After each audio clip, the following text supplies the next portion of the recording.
My wife got addicted to substances and left me for another man. I'm now in love with her sister and I want to date her. I'm finally at a point where I can't stand this anymore. I've been in love with this woman for a very long time, maybe a couple of years at this point, and I'm not sure if I should just ignore the feelings or attempt to make something with her. My ex-wife and I met at 23 and our relationship developed very quickly. By 26, we were married and even had 2 amazing kids together. However, within months of being married to my ex-wife, she had an affair. Worst of all, the man she cheated with got her addicted to hardcore substances. When I found out, I immediately confronted her because I was concerned for her well-being. I didn't even care too much about the affair because I didn't want anything bad happening to her. She said she was going to get help, but she left in the middle of the night instead. Years went by and I didn't hear anything from her. Others have told me that she's still with the guy she cheated and they're both homeless now. At the time, our kids were young and I had to raise them on my own, so I didn't have the time to chase her down, nor did I want to after what she pulled. Not only did she abandon me, but she abandoned our kids, and for that I couldn't forgive her. I ended up getting a divorce in absentia. I did however maintain a very positive relationship with my in-laws after the fact. Every other weekend my kids stay over with their grandparents on that side and they pretty much treat me like a son. I still go to parties at Christmas and I'm reasonably liked by the family. Nobody talks about my ex anymore, mainly to not worry my kids. My son is very hurt by his mother leaving. He's only 9 and I had to get therapy for him after he told me he hoped his mother was dead. She had been getting verbally abusive toward the end, which was when he was around 5 or 6. A year after my ex left, her sister and her boyfriend had started coming around a lot to see the kids. They would babysit a lot and called it practice for when they had children of their own. My kids loved them and were spoiled by them, which I didn't mind because we all needed a little positivity. They eventually got married and were very much in love. However, her husband was unalived in a workplace accident shortly after the birth of their daughter. It has been extremely rough and painful for everyone involved. I wanted to repay her for helping me out in my tough situation, so I followed her example and began to take her daughter to give her time to herself if things got too hard to deal with or she needed alone time.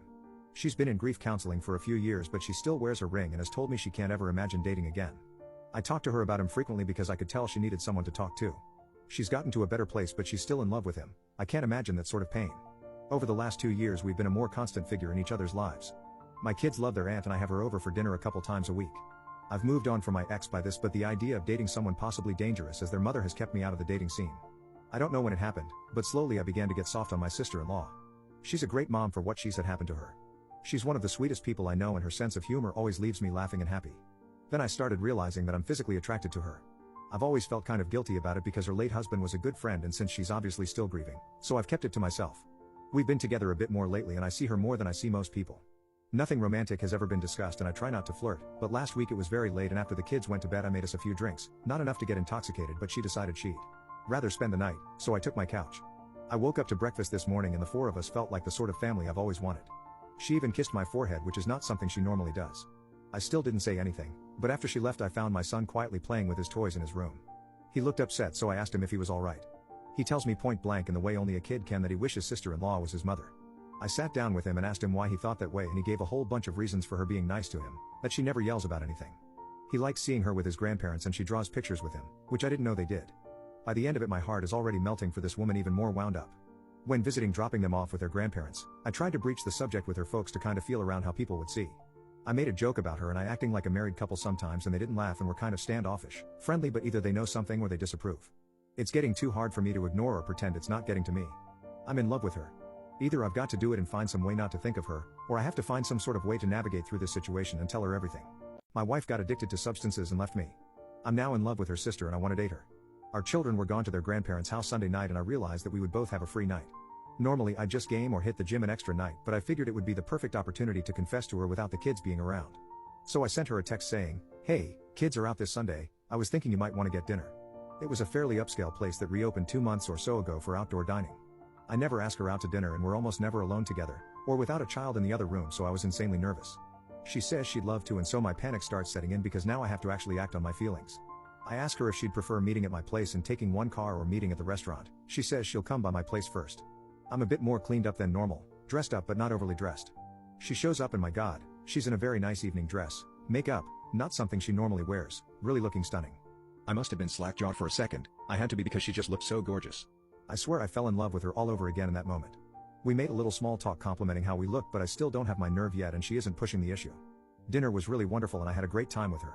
She tells me this is the first time she's really had an adult social outing that didn't involve her daughter in a few years, and I mentioned that it's the same for me.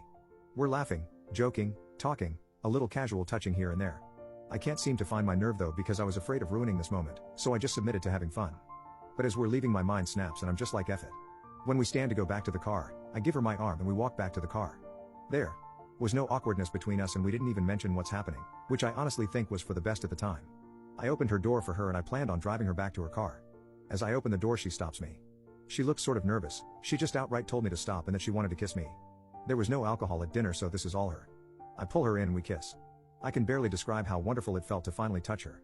Well, the kissing went on outside this restaurant with her leaning against my car for at least a half an hour. When we finally break, we share a few more dreamy looks before we get in the car and drive back to my place. She's holding my hand as I'm driving. I don't think I've ever been happier. I confess to her that I've started having feelings for her a long time ago, but with the terrible things we went through I didn't want to scare her away. She tells me that she's felt the same for 6 months. At that time I had gone on a couple Tinder dates and since we were just friends I described what a mess of a time those dates were. She tells me she began feeling intensely jealous and angry that I was seeing these girls. It was about that time it clicked in her mind that she had somehow developed feelings for me. As it turns out I didn't approach her because of her late husband and she wasn't approaching me because she was afraid I'd see too much of her sister, my ex-wife, in her and start to resent her for it. I invited her in after we got back home and we decided to try and fight off the desire to jump straight into bed. We just sat on the couch snuggling and talking about what we would need to do to make this a working relationship. There were some really teary moments there. We of course talked about her late husband a little and where she feels in the grief process, saying I don't want to rush her and that I'm not going anywhere if she needs time because I'll wait as long as she needs me to.